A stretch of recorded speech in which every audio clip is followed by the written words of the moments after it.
2011 data set use করতে হবে। 2011 আর 2026-এর মধ্যে অ্যাবাউট 15 ইয়ার্স, তাতে কি উইল গেট প্রপার রিপ্রেজেন্টেশন পাবো না?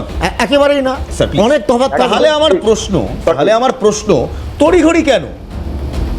You are confident, you have got 3 terms, are you not confident about 2029? Not at all. দেখুন, আজকের ভারতবর্ষের রাজনীতি যদি আপনি দেখেন, তাহলে এই যে তৃণমূল কংগ্রেস এবং ডিএমকে বা এদের যে জোট দেখছেন, এই জোটটা তো জোট নয়, ঘোট।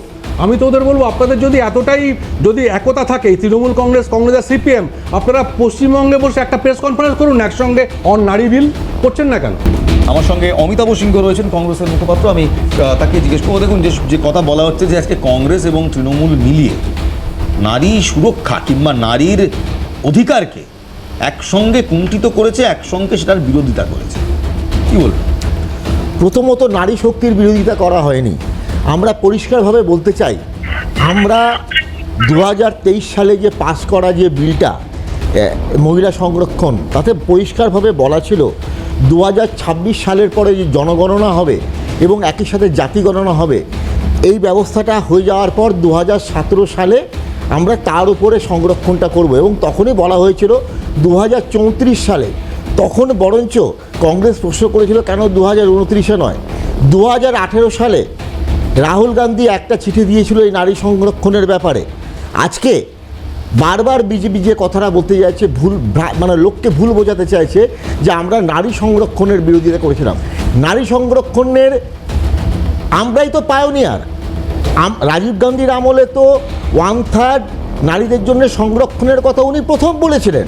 সেবারে কারা বিরোধিতা করেছিল? বিজেপি করেনি। বিজেপি এর তীব্র বিরোধিতা করে।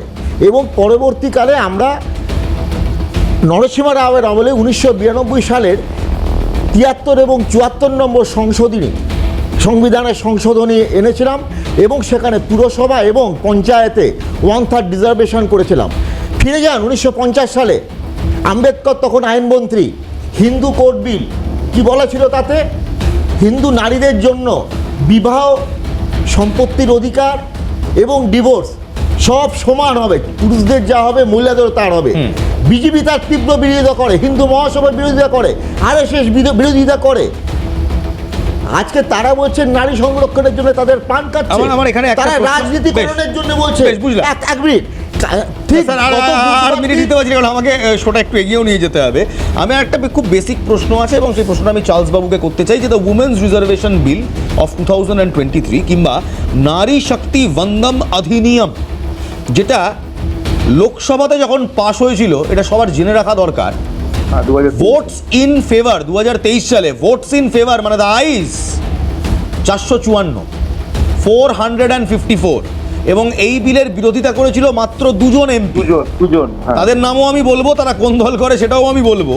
কিন্তু অদ্ভুতভাবে 2023-এ এই নারী শক্তি বন্দন অধিনিয়ম কিংবা উইমেন্স রিজার্ভেশন বিল, চার্লসবাবু, এনডিএ তো সমর্থন করেই ছিল, গোটা ইন্ডিয়া ব্লক মানে কংগ্রেস, টিএমসি, ডিএমকে, আপ সবাই সমর্থন করেছিল।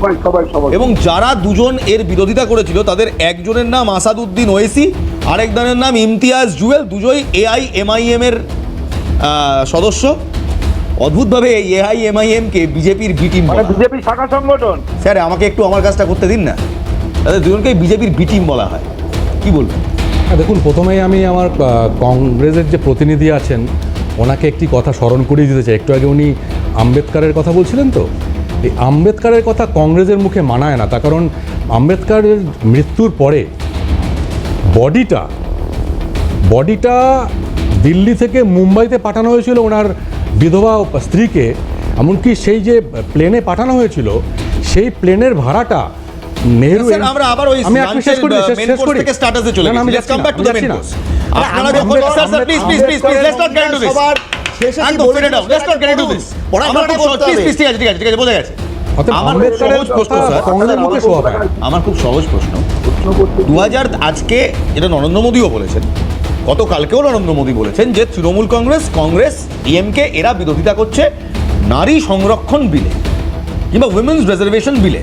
2023-এ যখন এই বিলটা পাস হয়েছে, আর it is recorded in the minutes of the parliament, 2023 সালে এই বিলটা 454টা ভোট পেয়েছে ফেভারে, সেখানে তৃণমূল কংগ্রেস ডিএমকে আপ সবাই সমর্থন জানিয়েছে।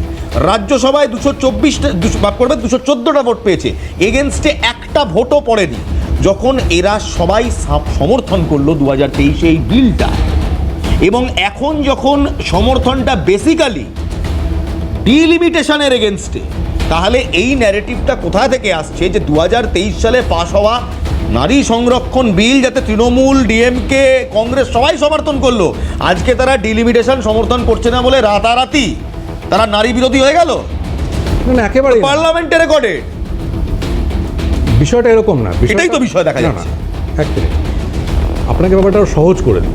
সহজ করে এভাবেই বলতে হবে যে আপনি যদি কংগ্রেস আমলে মহিলাদের ওয়েলফেয়ার স্কিম দেখেন, আর মোদিজি 2014 থেকে 26 অবধি আমাদের বিজেপি সরকারের যদি ওয়েলফেয়ার স্কিম দেখেন, তাহলে দেখা যাবে সবচেয়ে বেশি নারীর অধিকার এবং নারীর সম্মান, নারীদের কল্যাণের জন্য যে সরকার সবচেয়ে বেশি পয়সা খরচা করেছে তার নাম হচ্ছে মোদি সরকার।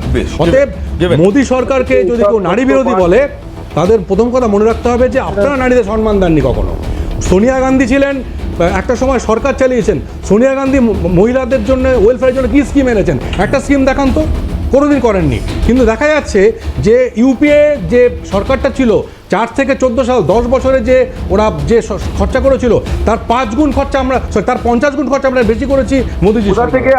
বেশ, আমি একবার ভাস্করদার কাছে যাবো। ভাস্করদা, আমি এখনো ম্যাথটা বুঝলাম না। যে বিলটা আপনারা সমর্থন করলেন 2023 সালে, ইউনানিমাসলি সমর্থন করলেন, মাত্র 2টো বিরোধী ভোট পড়েছিল, বাকি সব ভোট ফেভারে পড়েছিল, which has been passed and as of April 16, 2026 which has been put in the gazette as a law, আজকে হঠাৎ আপনারা সেটাকে বিরোধিতা করলেন কিভাবে? আমি বিরোধিতা না, আমি একটা প্রশ্ন বিজেপি যিনি আছে তাকে বলছি, আপনি তথ্য নিয়ে কথা বলুন। আপনাকে জিজ্ঞেস করতে কটা বাজে, আপনি বলছেন হাওড়ার পরের স্টেশন বিলুয়া। তো এটা করলে কি হবে? মানুষ বিভ্রান্ত হবে। কোথায় কে আপনি করছেন? আপনাকে না, আপনি শুনুন, আপনি একটা বিলকে, যে প্রশ্নটা হচ্ছে বিলটা পেশ করে পাস হয়ে যাওয়ার পরে আবার নতুন করে সেই বিলটা পাস করতে হলে সংশোধনী পাস করতে হয়। সেই জন্যই তো আপনাকে আমি আমার ছোট্ট একটা অনুরোধ আছে আপনার কাছে। সেই জন্যই তো প্রথমে আপনাকে বললাম যে আপনি তৃণমূল কংগ্রেস আর সিপিএম মিলে আপনি একসঙ্গে প্রেস কনফারেন্স করে বলুন না। কথা বলছেন আপনি, সিপিএম কংগ্রেস আর তৃণমূল কংগ্রেস একসঙ্গে মিলে পশ্চিমবঙ্গে বসে একটা প্রেস কনফারেন্স করে বলুন না বক্তব্য। কেন বলছেন? আপনি কি বলছেন?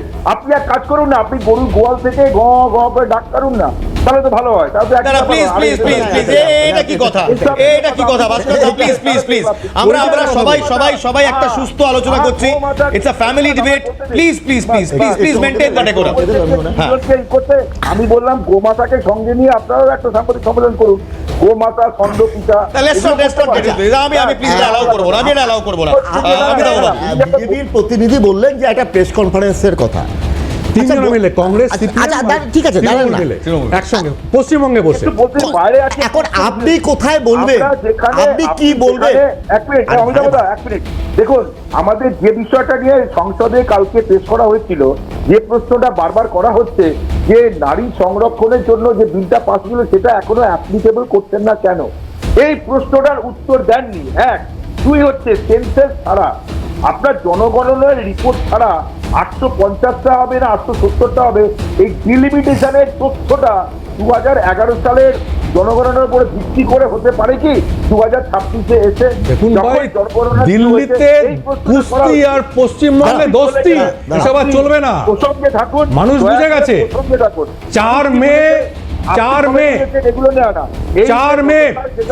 মে মমতা ব্যানার্জি হবেন প্রাক্তন। আমি তো একটা আপনাকে আর তৃণমূলের প্রতিনিধি হিসেবে কেউ ডাকবে না। 4 মে মমতা ব্যানার্জিকে আমরা প্রাক্তন করব। 2026-এর নির্বাচন, মমতা ব্যানার্জির বিসর্জন। মনে রাখবেন, Mamata Banerjee is fighting the toughest poll in our life. উনি অলরেডি আতঙ্কগ্রস্ত, আর 436 ঘন্টা আপনারা ক্ষমতায় আছেন, ভুলে যান। মমতা ব্যানার্জি পশ্চিমবঙ্গের মানুষের মুখ থেকে মুছে গেছে।